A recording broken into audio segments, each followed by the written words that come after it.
tous, c'est Louisa et vous regardez Unlock, l'émission qui décrypte les entreprises. Aujourd'hui, je reçois Thomas et François de chez PepsiCo et ils sont venus vous parler des stagiaires qui sont venus recruter au sein de leurs différentes entités. Mais d'abord, on passe au pitch meetup.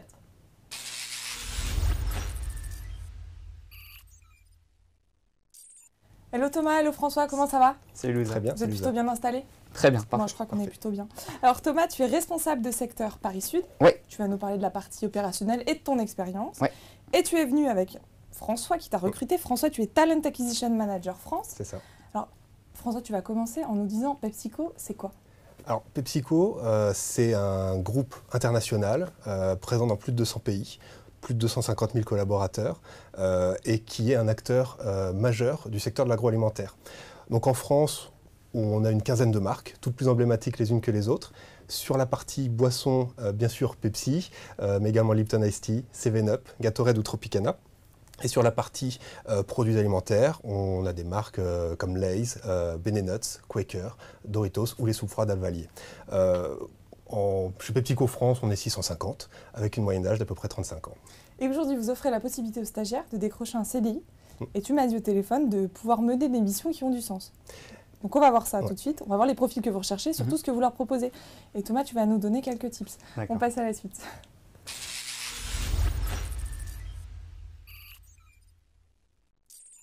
Alors, quel est le type de stagiaire que vous recherchez? Vous recherchez un diplôme en particulier ou une école en particulier? Alors, on va rechercher... l'école n'a pas vraiment d'importance, en fait, parce qu'on va autant rechercher des business schools que des écoles d'ingénieurs ou des universités. En fait, on recherche des stages pour des durées de 6 mois, qui vont commencer en janvier ou en juillet 2020. Donc, principalement, pour correspondre à cette période, des étudiants qui cherchent un stage de fin d'études ou un stage dans le cadre d'une année de césure. Et les postes qui sont ouverts aujourd'hui, c'est quoi? Alors, il y a tous les métiers qui sont représentés chez PepsiCo, que ce soit les métiers commerciaux, du marketing avec des missions en tant que chargé d'études, par exemple, ou en tant qu'assistant chef de produit. Également, toute la partie digital e-commerce, la finance, j'en oublie certainement, la supply chain également, voilà, mais tous les métiers sont représentés. Et des exemples de missions, peut-être tu peux nous donner des exemples de missions qu'on t'a confiées quand tu as intégré en tant que stagiaire à la base, PepsiCo? Moi, j'ai intégré PepsiCo en stage au siège. J'étais au développement des ventes, donc la partie commerciale. La partie commerciale, elle se décompose en deux. Il y a le trade marketing d'un côté et la partie sales support, donc soutien de la force de vente. Et moi, j'étais en stage en tant qu'animation des ventes. Et je m'occupais de toute la gestion de l'outil CRM qu'ont les commerciaux sur le terrain. Je m'occupais aussi de les alimenter en data, avec des data sharing, des data visuals. Et je m'occupais aussi de projets avec des applications type mobile.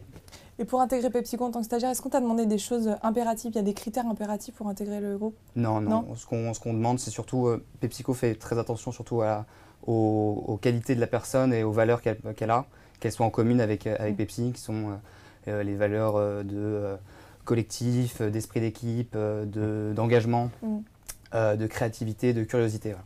Alors, on ne va pas rechercher des expériences, puisque l'expérience, c'est PepsiCo qui va l'apporter, mais effectivement, vraiment des qualités de motivation et de curiosité. Et le process d'embauche, il se passe comment? On souhaite le raccourcir le plus possible, justement parce qu'on sait que le temps, c'est un indicateur important pour les étudiants, pour les candidats. Donc tout d'abord, les offres elles sont diffusées sur le portail carrière de PepsiCo et sont relayées sur Job Teaser, donc il est très facile d'y postuler. Et ensuite, il y a un entretien téléphonique avec l'équipe Talent Acquisition qui peut déboucher sur un entretien en face à face avec le manager. Et la réponse, elle vient très rapidement après l'entretien, voire à l'issue de l'entretien. Encore une fois, pour raccourcir autant que possible à ce process. Et comment on fait pour être sûr de décrocher un CDI quand on est stagiaire? Pourquoi décrocher un CDI? Je ne sais pas, ça dépend des opportunités. Il y en a beaucoup chez PepsiCo. Ils ont très envie de développer les qualités et les personnes qui intègrent PepsiCo en stage. Ensuite, derrière, voilà, c'est les opportunités et aussi nos managers qui nous poussent à postuler. Et la fourchette salariale d'un stagiaire qui entre chez PepsiCo, c'est combien? La gratification pour les stages, elle se situe entre 1 000 et 1 200 euros en fonction du niveau de diplôme du stagiaire. Et est-ce qu'ils viennent chez vous pour acquérir de l'expérience ou pour faire carrière? Tu m'as dit tout à l'heure, il y avait plusieurs façons de voir les choses. Il y a les deux. Alors, quand on est souvent en stage de fin d'études et qu'on veut se diriger vers l'agroalimentaire, c'est vrai que PepsiCo est quand même un gros nom sur le CV et c'est très intéressant de rejoindre une boîte à l'américaine comme ça, qui est très corporate. Et ensuite, on voit, nous, à travers PepsiCo, à travers des exemples, il y en a qui ont fait toute leur carrière là-bas. Notre ancien directeur a fait 25 ans ici. On a des chefs qui sont là depuis 15 ans et tout ça. Et pour un jeune qui est sur le terrain, c'est très stimulant et ça donne envie d'avoir les mêmes carrières. Et qu'est-ce qui t'a donné envie à la base? C'est-à-dire comment, par exemple, s'est passé ton onboarding? En tant que stagiaire? Quand tu es entré en tant que stagiaire, ouais. Qu'est-ce qui a été mis en place pour l'intégration? Alors l'intégration, elle se fait via les RH. Les RH, on arrive le premier jour, on a une journée d'intégration, on est tous avec nos managers. Okay. On a un petit déjeuner d'arrivée. Ensuite, on a tout ce qui est présentation de l'entreprise, présentation des différentes missions avec chaque manager. Et on passe vraiment la journée entre stagiaires pour apprendre à se connaître. Souvent, on vient d'écoles différentes, d'écoles de commerce, souvent. Et donc, on apprend à se connaître, on a un déjeuner. On a aussi, dans l'intégration, qui est mis en place par les RH, on a des after-work le jeudi, on a des after-work aussi avec nos managers, on a des soirées par rapport aux résultats. La célébration des résultats, c'est très important pour PepsiCo. Et voilà, on a aussi la possibilité de faire des journées de terrain pour découvrir un peu ce qui se passe sur le terrain pour après.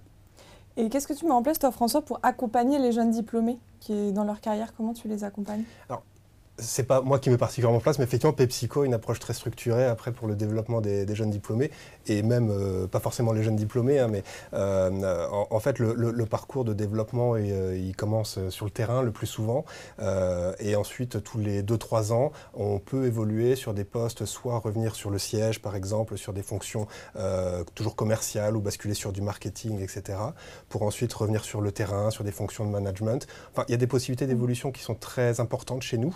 Il faut des opportunités pour ça, il y en a, donc ça facilite grandement le développement des gens. Et est-ce qu'on t'a proposé ou vous proposez des formations? Oui, tout au long de notre cursus. Sur le terrain, on a des formations merge, des formations de gestion des outils, des formations pour toutes des compétences qu'on va acquérir pour quand ensuite, si on veut revenir au siège, on ait un bagage assez important pour pouvoir revenir. Quand tu es entré au sein de chez PepsiCo, vous êtes rentré en promotion? En stage, oui. Donc moi, j'ai fait le SCE Paris. Donc j'étais en stage de fin d'études, on était beaucoup en stage de fin d'études, mais il y avait aussi des stagiaires qui étaient en césure, des alternants. Donc ouais, on est arrivé en promotion. Est-ce qu'aujourd'hui, vous avez des engagements RSE particuliers? On en a pas mal, ouais. Et alors après, ça s'inscrit dans un projet global d'entreprise. C'est-à-dire que l'objectif, c'est effectivement d'être leader sur le marché de l'agroalimentaire, mais toujours en insufflant du sens et de la responsabilité dans les actions qu'on met en place. Donc, quelques exemples d'actions, la réduction du plastique sur nos emballages, également proposer un portefeuille de produits qui soit toujours plus équilibré, donc moins de sel, moins de sucre. C'est également comment on collabore avec les partenaires locaux. J'ai un exemple, par exemple le réseau des épiceries solidaires où PepsiCo France fait un don chaque année de plus de 100 000 litres de Tropicana à ce réseau. Et enfin, même en interne, PepsiCo est classé numéro 1 au classement Top Employeur France 2019. Donc ça, c'est une vraie reconnaissance en fait, et c'est toute catégorie d'entreprises confondues. C'est une vraie reconnaissance des politiques ressources humaines qui sont mises en place pour la qualité de vie au travail. Et vous, en tant qu'employé, vous pouvez participer à des engagements au sein même de l'entreprise? Absolument. Alors, on a un exemple la semaine dernière, par exemple, qui s'appelle le Purpose Day, où justement les équipes PepsiCo, qu'elles soient sur le terrain ou qu'elles soient au siège, se rassemblent pour aider au ramassage des déchets, au tri, etc. Donc ça a été toute une journée, jeudi dernier, on a participé à ça. Et tout à l'heure, tu me disais, il y a plein d'actions qui sont mises en place pour l'équilibre pro-vie perso, que tu gères tes horaires en restant dans le cadre. Et vous m'avez dit aussi, vous avez plein de soirées qui sont mises en place, plein d'événements. Vous pouvez nous en parler de ça? Alors l'équilibre vie perso, vie pro, il est très important chez PepsiCo. Il y a des choses qui sont mises en place et tout ça pour qu'on ait bien un temps. Ils considèrent en fait qu'une vie pro passionnante et épanouie, c'est parce qu'on a une vie perso à côté qui marche bien. Moi, je me souviens d'une anecdote, au début de mon stage, je voulais tellement bien faire que j'avais envoyé un mail un dimanche et mon manager m'a bien fait comprendre que ça, c'était hors de question. Donc voilà, c'est ce genre de choses où voilà. Et on a notre journée où on est proactif et puis dès que c'est la fin de journée, que ça peut être dans notre vie quotidienne ou avec l'équipe, là on peut se détendre. Tu voulais ajouter quelque chose, François? Non, c'est tout à fait juste par rapport à l'approche qu'a PepsiCo aujourd'hui sur l'équilibre entre vie pro et vie perso. Effectivement, on a des soirées qui se mettent en place régulièrement parce que, comme tu le disais tout à l'heure, il y a une vraie culture de la célébration. Donc la Summer Party, la Christmas Party et puis des after-work régulièrement aussi parce qu'il y a pas mal de succès, donc il faut bien fêter tout ça. Donc, je vous ai posé plein de questions. Je ne suis pas la seule, on est allé sonder les étudiants. On va voir ce qu'ils ont envie de vous poser comme questions.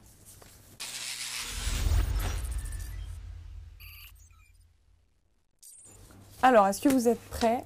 On va prendre la première question. C'est parti. J'ai une deuxième question de savoir s'il y a des activités organisées pour l'intégration de vos stagiaires. Ça, tu l'as dit. Ouais, la première journée petit-déj. Il y a une journée d'entrée, petit-déj, rencontre avec les managers autour du petit-déj, déjeuner entre stagiaires, Ok. et ensuite toute la formation. On apprend le basique de ce qu'est PepsiCo. Et ensuite, tout au long, oui, il y a donc ce qu'elle a dit, des summers, des soirées, des afterwork de jeudi entre stagiaires ou avec son équipe, ça dépend. S'il y a des pots de départ, des pots d'arrivée. Et puis aussi, on a aussi tous les vendredis, on se réunissait entre stagiaires pour déjeuner. On a un groupe WhatsApp, donc ça, c'est bien. Ouais, c'est Ok. top. Ok. Donc, vous restez en contact, en fait. Hein, Exactement, comme une même promo. après. Ok. Est-ce que pour un même job, le salaire va être très différent pour des hommes et des femmes? Parité. Ouais, le salaire ne va pas être différent du tout, en fait. Et ça, c'est un élément qui est fondamental chez nous, c'est-à-dire qu'on est hyper vigilant à l'équité salariale entre hommes et femmes. Donc, on va simplement se baser sur deux éléments, deux indicateurs qui vont être l'expérience et le poste sur lequel la personne postule. Pour définir la rémunération. Exactement. Ok. Quelles sont les qualités requises que vous attendez de moi pour pouvoir exercer l'emploi pour lequel je postule? Moi, je pense, pour avoir été stagiaire, je pense qu'il faut être soi-même. Après, il faut que les valeurs que l'on prône soient en corrélation avec celles de PepsiCo, qui sont ce que je vais un peu me répéter, mais tout ce qui est l'esprit d'équipe, la collectivité, l'engagement, la curiosité, l'envie de comprendre ce qu'on fait, d'aller plus loin, d'être source de propositions. Ça, ils adorent chez PepsiCo et nos managers adorent ça. Donc voilà, si le CV, si via nos expériences et tout ça, on a des choses à raconter, ça intéresse toujours chez PepsiCo. Soft skills avant les hard skills ou pas? Ouais, complètement. Ah, Complètement. Et particulièrement sur les stages, puisqu'effectivement, les hard skills, elles s'acquièrent beaucoup plus facilement que les soft skills. Que les soft skills. C'est noté. Que disent les anciens stagiaires de votre entreprise? On a un bon exemple puisque tu es là. Oui, mais comme j'ai été embauché, je vais pas Non. Mais que non. disent les anciens? C'est une super expérience, c'est ultra... Il y en a beaucoup qui sont en CDI, qui ont commencé en stage avec toi. Oh, il y en a quelques-uns, Ouais, il y en a quelques-uns. quelques-uns. Souvent, on passe par le terrain avant d'évoluer parce que dans l'agroalimentaire, il faut connaître tous les aspects et le terrain, c'est ce qu'il y a de plus formateur. Il y a d'autres possibilités, bien sûr. Mais ceux qui ne sont pas restés parce qu'ils étaient en alternance ou en césure ou même parce qu'ils ne sont pas restés, en gardent un super souvenir et c'est ultra valorisant sur un CV PepsiCo. Ok. Il y a moyen de contacter ceux qui, par exemple, s'il y en a un qui nous regarde en ce moment et qui veut te contacter, comment est-ce qu'il peut faire? Normalement, Pour te poser des questions. il m'a sur WhatsApp parce que c'est un ancien, donc il peut me contacter. Et si c'est un étudiant qui nous regarde mais qui voudrait postuler chez PepsiCo là, tout de suite, Et s'il veut me contacter, il n'y a pas pour de avoir problème. des tips? Ouais, on il n'y a peut se aucun contacter problème. où? Il peut me contacter Tu vas perdre de... Ouais. Je sais pas si vous Euh, Sur ton LinkedIn, il peut me lâcher. envoyer un Voilà, message. exactement. Bon, super. Je voulais pas te faire peur. Non, mais aucun problème. Alors, qu'en est-il de la mobilité dans votre entreprise? Est-ce qu'il y a des postes proposés dans d'autres régions de France? Est-ce que vous avez d'autres filiales de la société un peu partout, que ce soit à l'étranger également? Alors, en France, les postes en région sont principalement des postes commerciaux. Ouais. Donc là, on couvre évidemment toute la France, mais on a une très très forte couverture du territoire. Après, à l'étranger, comme je le disais, PepsiCo, c'est un groupe mondial, donc il y a plus de 200 pays. Tous les postes sont diffusés sur le portail carrière, donc il y a forcément une région du globe qui peut correspondre à ces attentes qui est présent. Ouais. On parle de mobilité, bon là, elle demandait sur la mobilité internationale, mais mobilité interne, c'est possible aussi de passer une fonction à une autre? Exactement. Ouais. C'est des choses qui sont assez facilitées. En fait, on a vraiment beaucoup de passerelles en interne sur les différents métiers. Comme je l'expliquais tout à l'heure, on fait un certain temps sur un poste et ensuite on peut évoluer sur d'autres postes, que ce soit en progression ou en latéral. Donc il y a plein d'opportunités et à partir du moment où effectivement tous les éléments sont bien mis en place, il y a vraiment possibilité de se développer. Ok. À quoi ressemblent les locaux? Bon, toi, tu vois pas beaucoup les locaux. Ouais, Parce que moins t'es en moins. beaucoup Avant, sur la ouais, route. mais là, maintenant, non. Alors, les locaux, on est basé à Colombes, donc on n'est pas très loin de la Défense. On n'est pas très loin des transports en commun. Une chose à savoir, c'est qu'on va déménager en fait à partir de janvier. Donc on reste dans le même quartier, on va se déplacer de quelques centaines de mètres, mais on va se rapprocher encore plus des transports en commun. J'ai pas encore moi la chance d'avoir vu les nouveaux locaux, mais par contre, je peux garantir que les personnes qui vont nous rejoindre à partir de janvier, ils vont travailler dans un environnement et un confort de travail hyper moderne, que ce soit au niveau du mobilier ou au niveau des outils collaboratifs, digitaux qui vont être mis en place. Donc j'invite tout le monde à venir voir à partir de janvier. Ok. Bon, on prend la dernière question. Do I need to be fluent in French? Oui, c'est quand même mieux.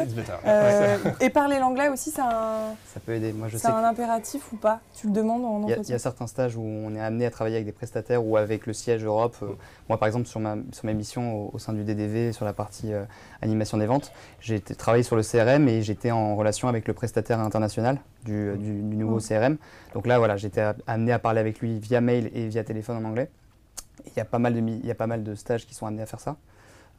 Oui, donc ça peut aider. Mais le français, c'est le plus important. J'irais même un peu plus loin sur l'anglais, c'est qu'il y a de plus en plus d'interactions qui se développent avec les autres pays européens aussi au fur et à mesure de la progression chez PepsiCo. Donc ne pas parler anglais pourrait être un frein pour le développement aussi. Bon, maintenant, on va voir les règles de l'entreprise. Je vais vous dire d'où ou dont, ça va être à vous de me répondre. On y va. Okay.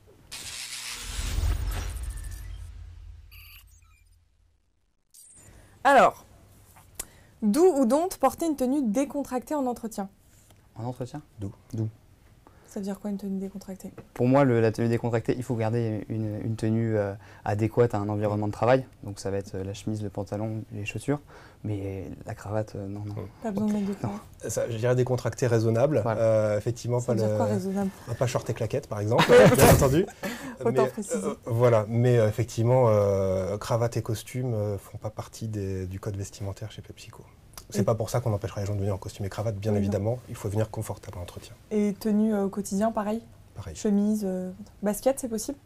Bien sûr. Ouais. Tutoyer en entretien? En entretien? Dante.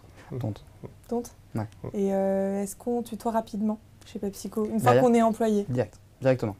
Et tous les niveaux de hiérarchie? Tous les niveaux, d'où ou dont dire qu'on ne sait pas durant l'entretien? D'où. Ah oui, d'où. Ça t'est arrivé? Ah oui, ça m'est arrivé, donc oui, il faut dire d'où. Tu te souviens la question? Moi, quand je suis arrivé chez PepsiCo en stage, j'avais pas vraiment d'expérience en agroalimentaire et je me souviens qu'il y avait une question un peu précise sur, je sais plus c'était quoi, sur la grande distribution. Et je ne savais pas du tout et j'ai préféré être cash et dire que je ne savais pas et on ne m'a pas du tout reproché. Ok, honnêteté avant tout. Ouais. D'où donc parler négativement de son ancien employeur? Donc, ouais. Comment on fait s'ils ont vraiment vécu une mauvaise expérience et qu'ils ont peur que vous les appeliez, par exemple? En entretien, pour moi, RH, on ne peut pas appeler ces anciens... Faut l'autorisation? Ouais, c'est ça. C'est ça, il faut l'autorisation. Donc on le fait uniquement si on obtient l'autorisation du candidat. Mais après, on part du principe aussi qu'il n'y a pas de mauvaise expérience. On apprend même des plus mauvaises expériences. Puis il y a toujours moyen de les valoriser, surtout dans l'entretien, c'est important, valoriser ça. D'où donc enjoliver la réalité? Donc. Alors comment on fait pour se mettre en avant avec un peu d'éclat quand même? Si on n'a pas un CV trop vendeur? Il y a forcément des choses qu'on peut mettre en avant. On parlait tout à l'heure des soft skills. Après, il n'y a pas besoin d'enjoliver la réalité. À partir du moment où on est motivé, à partir du moment où on a envie d'apprendre. Donc pour moi, il n'y a pas nécessité d'en faire des caisses dès qu'on est capable de démontrer tout ça en entretien. Oui, je suis assez d'accord. PepsiCo, c'est très sur les soft skills et sur la personnalité. Donc il faut se vendre, être soi-même et il n'y a aucune raison que ça ne passe pas. D'où donc utiliser les réseaux sociaux pour postuler? Est-ce qu'ils doivent uniquement passer par votre site internet ou c'est possible de postuler sur vos réseaux, sur vos autres réseaux? C'est possible. En fait, notre site internet, c'est le moyen le plus simple de postuler. Mais après, on reçoit régulièrement des candidatures aussi via les réseaux sociaux, des candidats qui nous contactent directement, le plus souvent sur LinkedIn, mais également qui se présentent via Twitter ou via Instagram. Donc, c'est complètement ouvert tant que les candidatures viennent jusqu'à nous. Voilà. D'où donc exprimer son avis quand on est stagiaire? D'où. C'est même très important. Est-ce que tu as pu t'exprimer assez rapidement en Oui, stage?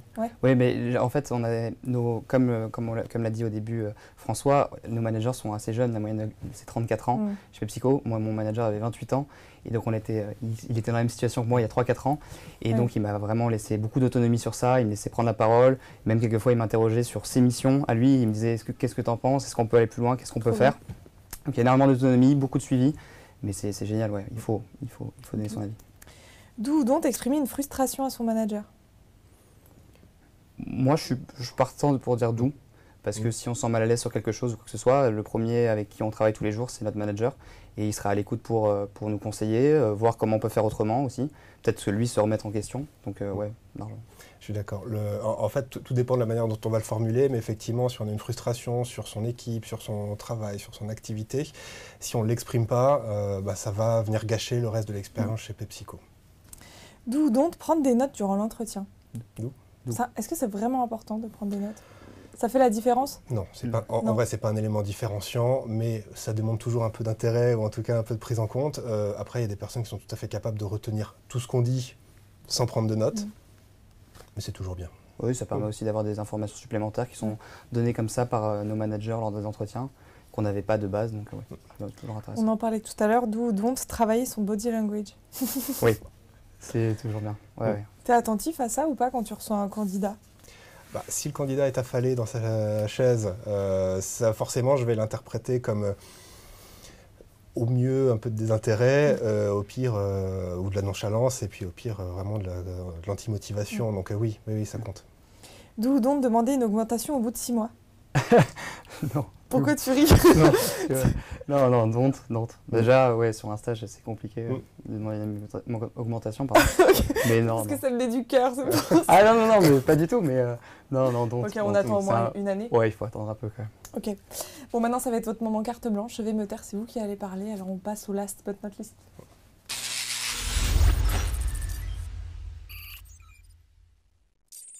Alors, pourquoi rejoindre PepsiCo? J'y vais? Tu vas? Comme tu veux. J'y vais. Alors, s'il y a un élément dont je peux parler au sujet de PepsiCo que je trouve particulièrement fort, c'est d'une part c'est l'équilibre qui est quasi parfait en fait entre le fait d'appartenir à un groupe international qui est très solide, très structuré, très reconnu aussi par ses marques, par ses implantations. Qui a des process qui sont implémentés dans toutes les entités, etc. Mais en parallèle, de faire partie d'une structure à taille humaine en France. Encore une fois, on est 650. Il y a de la vraie proximité, de la convivialité. Je ne vais pas dire que tout le monde se connaît, mais presque.